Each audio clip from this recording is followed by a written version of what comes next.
So, as you probably already know, PAX East was last weekend. It was really fun. It was an awesome time. There were so many games, so much cosplay, so much cool stuff to see, and I wanted to go over with you guys some of my favorite parts of the convention. So let's start off with some of the big titles. I know a really popular game this year that everyone wanted to try out was Overwatch. I tried really hard to get in line for a demo, but it was pretty much capped all 3 days of the weekend. But I was able to catch some of the gameplay and it looks pretty cool. It's a multiplayer FPS from Blizzard with the look and feel of Team Fortress 2, so if you're a fan of that game, I'm sure you're gonna love Overwatch. It was announced in 2014 and there's a tentative 2016 release date, but we won't really know for sure until later, and as we know, Blizzard can be a little bit slow on their release, so we'll just have to see about that one. Up next, I really have to talk about these two games that have incredible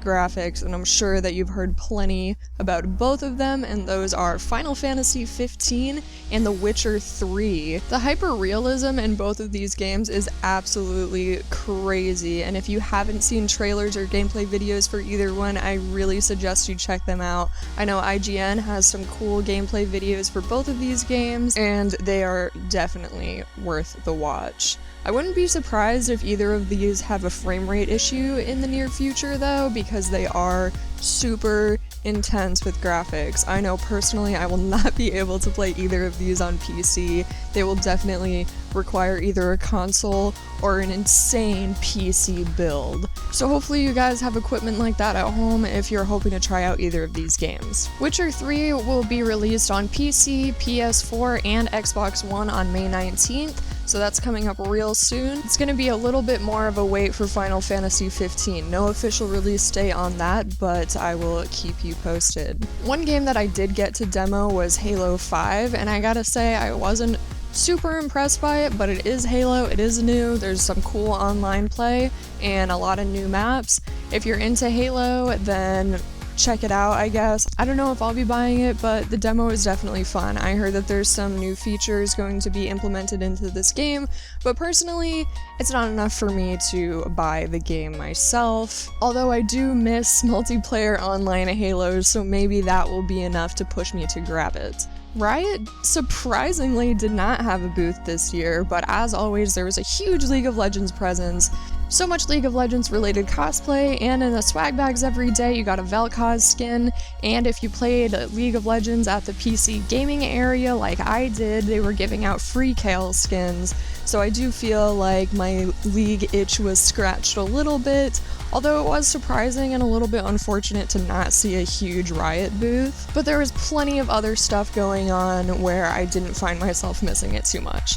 The last couple of big titles I really want to talk about are the two new games from Greybox, and those are Dreadnought and Grey Goo. Dreadnought is a sci-fi armada fighting game. It was so cool to test it out. It's super realistic, spaceship, action, fighting, team-based awesomeness. It is really great if you're into sci-fi and if you're into FPS.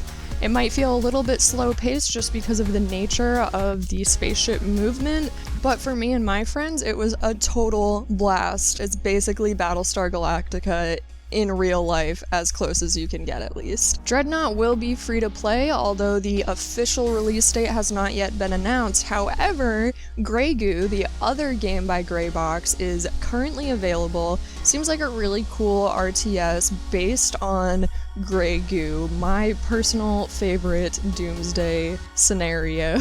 For anyone who's already a fan of the game, there were these really awesome full-size models of Singleton, a main character from Grey Goo, and there were also a huge amount of giveaways from Greybox, almost enough PC parts given out to build your own crazy rig, and there was also a really awesome smaller size model of Singleton that's a little bit more realistic to put in your own home that was also given away. Personally, I always find indie games to be the star of PAX, and in that regard, the convention did not disappoint this year. There were over 79 games between video games and tabletop, so plenty to keep everyone happy. There are way too many to go over, so I'm just going to talk about a few of my personal favorites, starting with This War of Mine. It's a survival-based game where you play as civilians in a war-stricken country, basically doing everything that you can to survive, which brings along some really interesting scenarios and moral questions. And I really highly suggest this to anyone who is into strategizing games and kind of likes that gritty feeling to their games. Up next is We Happy Few, which is probably one of the most exciting games to come out in the next couple years, in my opinion. It's being developed by some people from Arcane Games, the masterminds behind Dishonored, and it is this really cool, once again, survival game, but it's based in this alternate version of 1960s England. It's super psychedelic and very creepy, but not in the way that you would normally think. There's only so much that I can say in words to describe this game, so I would really suggest that you check out the trailer. It's currently in pre-alpha, and if you find yourself super interested in it like I am, a Kickstarter is supposed to be happening within the next few months, so you can donate your money to the development of this game, and hopefully we will hear about a release date relatively soon. I also want to touch on Invisible Ink, which seems like a really interesting turn-based strategy stealth game from Clay Entertainment, who are the people behind Don't Starve and Mark of the Ninja. Not really my style of game, but as far as turn-based strategy games go, it definitely seems up there as far as interesting and creative, and if that's your kind of thing, go check it out. And of course, as always, Supergiant was there again, showing off their PS4 release of Bastion, which should be coming out pretty soon, as well as providing a lot of cool merch for both Bastion and Transistor.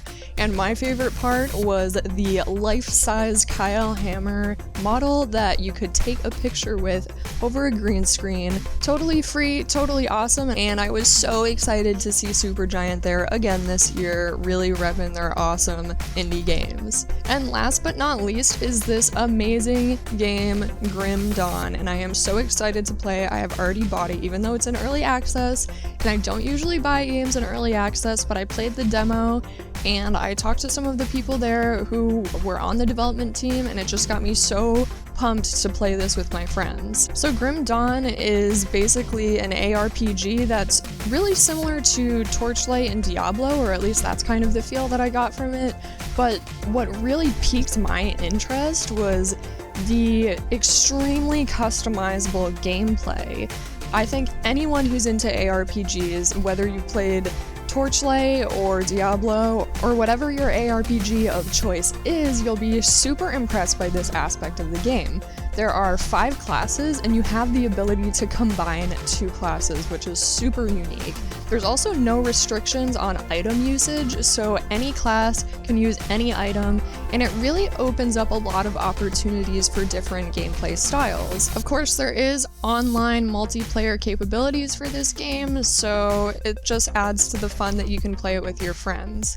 They said that the game is about 80% complete, but it is still in early access. They're hoping to release it by the end of 2015, but I know that I will be playing it quite a bit before the official release date. Now, it's probably near impossible to cover everything that was at PAX, but those were my personal favorites from the weekend. And if you find yourself regretting missing the weekend or just missing out on some of the content if you were there, you can always go check out the official PAX Twitch channel, which has plenty of stuff. It has a bunch of panels, has a bunch of concerts, has pretty much everything that you need. So if you missed anything, you can go still watch it and you won't have to feel left out at all. Anyway, let me know in the comments down below what your favorite part of PAX was, or if you didn't get to go to PAX, what are you excited for next year? Because I am always looking forward to the next convention, and I always like to see how PAX develops every year, and I know this year was a